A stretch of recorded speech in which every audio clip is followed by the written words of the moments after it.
ఉద్యోగం కోసం చూస్తున్నారా? ఓం శక్తి ప్రైవేట్ లిమిటెడ్ కంపెనీలో మార్కెటింగ్ జాబ్స్ 20,000 నుంచి 30,000 వరకు జీతం ఉంటుంది. సంప్రదించండి.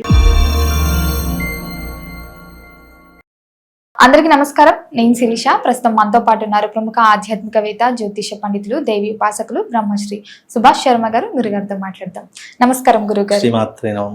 గురుగారు, ఆగస్టు మాసంలో వృశ్చిక రాశి వారికి ఎలా ఉండబోతుంది అంటారు? ఎలాంటి జాగ్రత్తలు తీసుకోవచ్చు అంటారు? ఆర్థిక పరంగా, ఆరోగ్యపరంగా ఈ మాసంలో వీరి యొక్క గ్రహ గోచారం ఏంటంటారు? తప్పకుండా తెలియజేస్తాము. ముందుగా వీక్షిస్తున్న ప్రేక్షకులందరికీ శ్రీమాత్రే నమః, శ్రీ గురుభ్యో నమః. నమో దేవ్యై మహాదేవ్యై శివాయై సతతం నమః. నమ ప్రకృత్యై భద్రాయై నిహతాం ప్రణతాస్మిత. వృశ్చిక రాశి వారికి 9వ స్థానంలో రవి సంచారం, 9వ స్థానంలోనే గురు సంచారం కూడా జరుగుతుంది. ఈ యొక్క సంచారం వల్ల వీళ్ళకు చాలా అదృష్టమైనటువంటి యోగం, అంటే గురు సంచారం అనేటటువంటిది చాలా లాభదాయకంగా ఉంది. రవి సంచారం అనేటటువంటిది ఈ మాసంలో కాస్త తగ్గుముఖంగా ఉండేటటువంటి అవకాశాలు ఎక్కువగా ఉన్నాయి. కాబట్టి గురువు యొక్క అనుగ్రహం సంపూర్ణంగా వీళ్ళ మీద భాగ్యంలో ఉంది. కాబట్టి అనుకున్నటువంటి పనులు కూడా సకాలంలో పూర్తి చేసుకోగలుగుతారు. డబ్బు పరంగా ఏ కొరత కూడా ఏర్పడదు.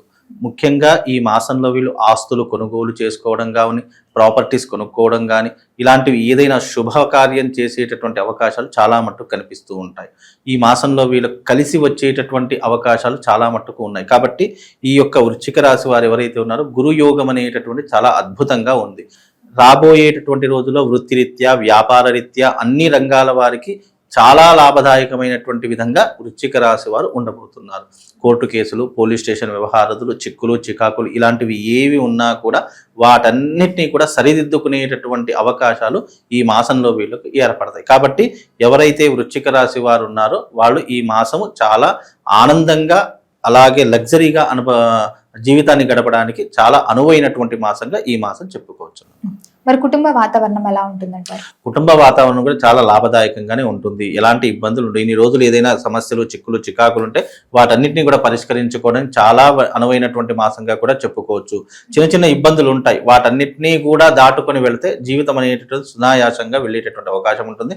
కాబట్టి మీకు ఏవైనా ఇబ్బందులు ఉంటే వాటన్నిటిని కూడా పరిష్కరించుకోవడానికి ఈ మాసం చాలా అనువైనటువంటి మాసం. కనుక ఈ మాసంలో చిన్న చిన్న గొడవలు ఉంటే వాటిని పరిష్కరించుకునేటటువంటి ప్రయత్నం చేసి కలిసి ఉండేటటువంటి ప్రయత్నం చేస్తే కనుక ఈ మాసంలో విడిపోయిన వాళ్ళు కలిస్తే కనుక మళ్ళీ జీవితంలో విడిపోయేటటువంటి అవకాశాలు ఉండవు. పెట్టుబడులు పెట్టొచ్చు అంటారా మరి ఈ మాసంలో? తప్పకుండా. ఎవరైతే ఈ యొక్క వృశ్చిక రాశి వారు ఉంటారో 9వ స్థానంలో గురు సంచారం బాగుంది కాబట్టి తప్పకుండా ఆర్థికపరమైనటువంటి విషయాల్లో మంచి మంచి నిర్ణయాలు తీసుకోవచ్చు. పెట్టుబడులు పెట్టుకోవచ్చు. స్టాక్ మార్కెట్ కావచ్చు, లేదా రియల్ ఎస్టేట్ రంగం కావచ్చు, లేదా కొత్త వస్తువులు కొనుగోలు చేసుకోవడం కావచ్చు, లేదా ఏదైనా బిజినెస్ పెట్టాలి అని అనుకుంటే కనుక ఈ మాసం చాలా అనువైనటువంటి మాసం, అదృష్ట మాసంగా అని కూడా చెప్పుకోవచ్చు. మరి ఎవరైతే కొత్తగా వ్యాపారం స్టార్ట్ చేద్దాం అనుకునే వారికి, ఈ వృశ్చిక రాశి వారికి ఏ రంగంలో కలిసి వస్తుంది అంటారు?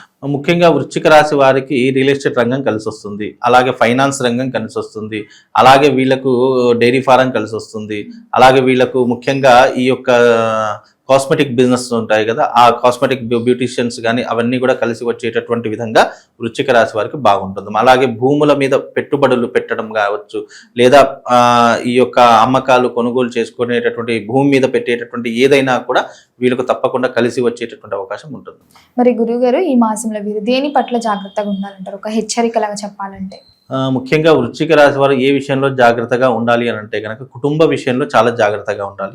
ఆర్థిక పరమైనటువంటి లావాదేవీలలో చాలా జాగ్రత్తగా ఉండాలి. ఎందుకంటే వృశ్చిక రాశి వారు ఎవరైతే ఉన్నారో ఆర్థిక పరంగా ఈ యొక్క మాసంలో వీళ్ళను మోసగించేటటువంటి వాళ్ళు కావచ్చు, మోసం చేసే వాళ్ళు కావచ్చు, చుట్టుపక్కలనే సంచరిస్తూ ఉంటారు. అలాంటి వారితో వీళ్ళు కాస్త జాగ్రత్తగా ఉండే ప్రయత్నం చేసుకోవాలి. ముఖ్యంగా సుబ్రహ్మణ్య స్వామి ఆరాధన కానీ, లేదా గణపతి యొక్క ఆరాధన కానీ తప్పకుండా చేసుకుంటే గనక వీళ్ళకు శుభం లాభం కలుగుతుంది. ఆర్థిక పరంగా, ఆరోగ్య పరంగా కూడా ఎలా ఉంటుందంటారు? ఆర్థిక పరంగానైతే బాగానే ఉంటుంది. కాకపోతే చూసుకుంటూ వ్యవహారం చేసుకోవాలి. గుడ్డిగా ఎవరిని పడితే వాళ్ళని నమ్ముకుంటా ఉండి ఆర్థిక పరమైన విషయాల్లో వాళ్ళే డెసిషన్, ఎవరైతే వృశ్చిక రాశి వారు ఉన్నారో వాళ్ళే డెసిషన్ తీసుకుంటే, ఓన్గా ఉన్నటువంటి వాళ్ళు డెసిషన్ తీసుకుంటే అన్ని రకాలుగా బాగుండేటటువంటి అవకాశాలు ఉంటాయి. ఇక ఆరోగ్యపరంగా అనుకుంటే కనుక కాస్త అంటే వయసు పరంగా కొన్ని ఇబ్బందులు ఉంటాయి. లేదు మనము చిన్న వయసుకే, మనకు అధికంగా వయసు లేదు, ఏదైనా ఇబ్బందులు వస్తున్నాయి అని అంటే గనక ఆరోగ్యపరంగా తగు జాగ్రత్తలు తీసుకొని డాక్టర్ సలహాలు, సూచనలు తీసుకుంటే బాగుంటుంది. మరి విద్యార్థులకు ఎలా ఉంటుందంటారు ఈ మాసం? విద్యార్థులకు గనక చూసుకున్నట్టయితే చక్కని భవిష్యత్ ఏర్పడేటువంటి అవకాశం ఏర్పడుతుంది. ఎవరైతే ఉద్యోగ ప్రయత్నాలు చేస్తున్నారో, అంటే చదువుకున్నటువంటి విద్యార్థులు ఉద్యోగ అవకాశాల కోసం ప్రయత్నాలు చేస్తున్నారో, తప్పకుండా ఉద్యోగ అవకాశం ఈ మాసంలో వచ్చేటటువంటి అవకాశం ఏర్పడుతుంది.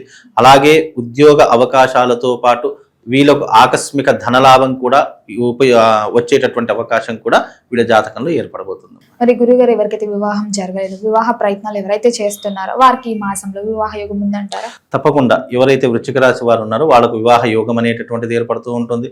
తప్పకుండా ఈ మాసంలో వివాహం కుదిరేటటువంటి అవకాశం, కనీసం పెళ్లి చూపులకైనా వెళ్ళేటటువంటి పరిస్థితులు లేదా ఎంగేజ్మెంట్ వరకైనా వెళ్ళేటటువంటి అవకాశాలు ఏర్పడతాయి. వీలైతే యోగం బాగుండి వాళ్ళ జాతక రీత్యా గనక వివాహ యోగం బాగుంటే కనుక తప్పకుండా శ్రావణ మాసంలోనే వివాహం జరిగిపోయేటటువంటి అవకాశాలు కూడా తప్పకుండా వృశ్చిక రాశి వారికి ఏర్పడతాయి.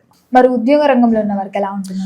ఉద్యోగ రంగంలో ఉన్నటువంటి వారికి కూడా ఈ మాసం చాలా అనువైనటువంటి మాసంగా ఏర్పడబోతుంది.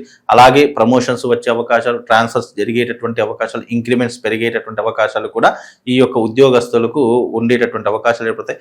ప్రభుత్వ రంగంలో ఉన్నటువంటి ఉద్యోగస్తులు ఎవరైతే ఉన్నారో తప్పకుండా వాళ్లకు ట్రాన్స్ఫర్ జరగడం కానీ, ప్రమోషన్స్ వచ్చేటటువంటి అవకాశాలు కానీ, లేదా వాళ్ళు అర్జీ పెట్టుకుంటే వాళ్లకు తప్పకుండా ఏదైనా లాభదాయకమైనటువంటి అవకాశాలు ఈ మాసంలో వీళ్ళకి తప్పకుండా ఏర్పడతాయి.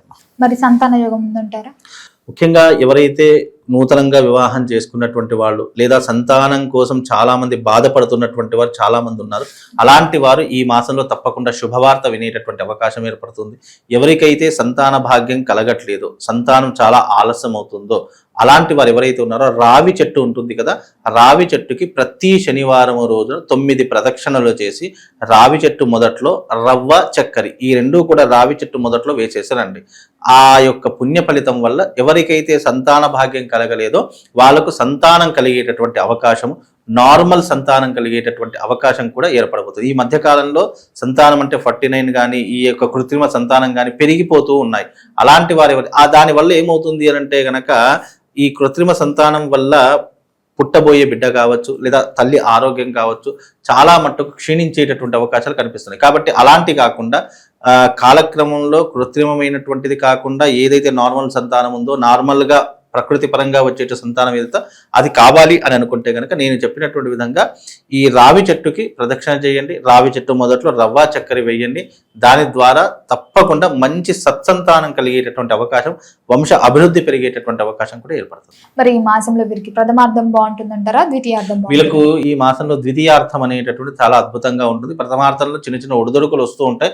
వాటన్నిటిని సాల్వ్ చేసుకోవడానికి ఈ ద్వితీయార్థం అనేటటువంటి వీళ్ళకు ఉపయోగపడుతుంది. కాబట్టి వీళ్ళకు అన్ని రకాలుగా ద్వితీయార్థం బాగుందమ్మా. రైతులకు ఎలా ఉంటుందంటారు గురు? రైతులకు కూడా బాగానే ఉంటుందమ్మా. పెద్ద చెప్పుకోదగ్గటువంటి విషయాలు అయితే ఏం లేవు. కాకపోతే ఈ మాసంలో ఎవరైతే వృశ్చిక రాశి వారు ఉన్నారో ఈ మాసంలో చేసేటటువంటి ఎవరైతే రైతులకు సంబంధించిన వ్యవహారాలు ఉంటాయో, పంటలు కావచ్చు, నాట్లు వేసేటటువంటి సమయం కావచ్చు, అప్పులు తీసుకునేటటువంటి సమయం కావచ్చు, ఇది చాలా కాస్త ఆలోచించవలసినటువంటి సమయం. అది వృశ్చిక రాశి వారికి. ఎందుకంటే వృశ్చిక రాశి వారికి భాగ్యంలో గురువు ఉన్నప్పటికీ కూడా వీళ్ళకు ఈ మాసం సూర్యుడు కొంచెం అనుకూలంగా లేడు కాబట్టి కాస్త జాగ్రత్త వ్యవహరించుకుంటే సరిపోతుంది. పెద్దవాళ్ళ సలహాలు సూచనలు పాటించండి.